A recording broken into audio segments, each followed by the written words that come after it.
Hey guys, it's Piggy's Just One, and I'm outside in the garden not in the garden, in the front yard, with my brother and my kitty cat Mittens, and basically I just want to do a video on her, and just basically a more in-depth intro to her, which I thought would be nice, and a couple people have commented on how sweet she is, or how cute, so I figured, you know what, maybe you guys want to know a little bit more about her.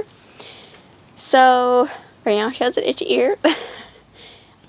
Okay, so basically I'll start. This is Mittens. She's my cat. I don't know what type of breed she is. She's an indoor-outdoor cat. And my papi actually found her at the time. He was living next door to us. And he found her, he opened his garage. And sitting on top of his Mustang or convertible, I am not quite sure what kind of car it is, it's like an old-fashioned one, was Mittens, and she didn't have a collar, and she looked like she was like about to die, so he called me. Put the dead worm down. What happened? It cooked on the driveway. What? It cooked on the driveway. That's my little brother. He picked up like a fried worm on the driveway.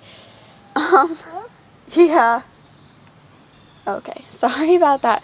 So he called me because he already had a cat, Missy, at the time. She passed away, but she wasn't very fond of other cats. So he called me, and I went up there since I didn't have a cat, and I've never had a cat before. I went up there with sprinkle cheese because I didn't have any cat food. I didn't know cats really ate.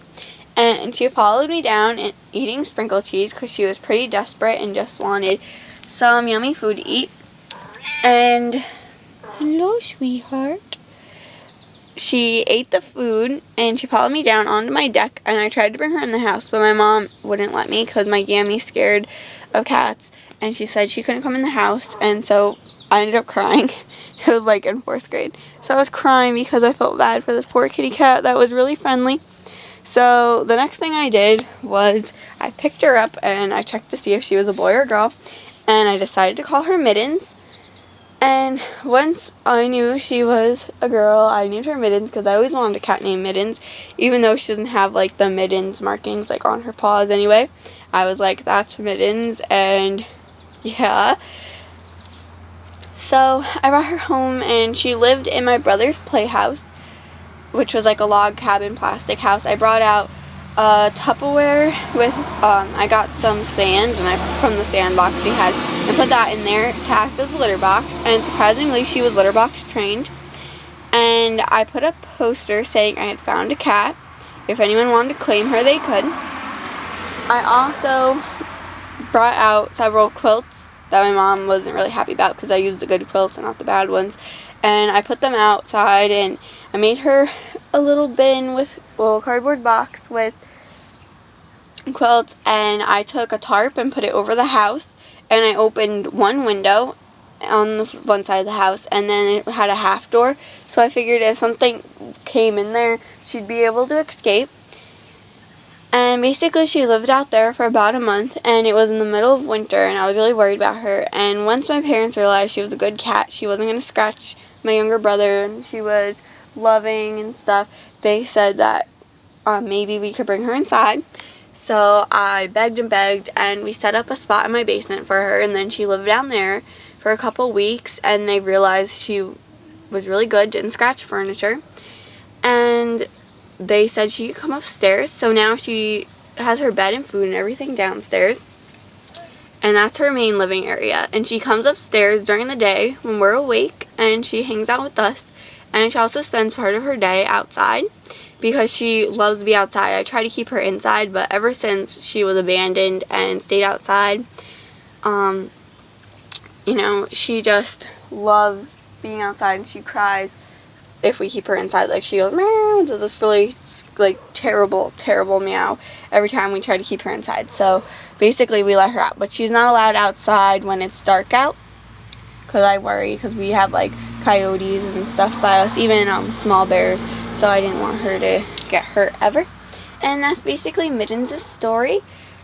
As of now, well, she used to be on dry cat food, but her teeth, she has really bad teeth, and they're really soft, and was on antibiotics once before for gum stuff, like something wrong with her gums. I forget what it was called. So, but now because her teeth are so bad, she has to have wet cat food, but she still wants dry cat food. So she gets a little bowl of dry cat food that lasts her basically all week because it's hard for her to eat. And then 2 cans of mushy cat food twice a day. I mean, yeah, 1 can of mushy cat food twice a day. And she absolutely loves it. She's been having really bad hairballs lately, which is really nasty. And she's like had some tummy issues. Brought her to the vet, but the vet says she's pretty healthy. She is old. We don't know how old she is though. So hopefully we have her for many more years to come. And that's basically all about Mittens. And she loves my brothers. She does. And she actually, like I had mentioned, my Gammy was scared of cats before. But after having Mittens, she actually pets her, picks her up, kisses her, and everything. And Mittens sleeps on the foot of her bed. And it's so sweet. Alright guys, well I hope you enjoyed this video of a better introduction to Mittens. And hopefully we can have some more videos of Mittens soon. And for my people who subscribe for small pet videos, there is always going to be small pet videos on this channel. I just thought that would be nice to do something a little different. Alright guys, so look forward to more videos on the Degus and the guinea pigs, and I will see you soon. Comment, rate, and subscribe. And thank you for almost 100 subscribers.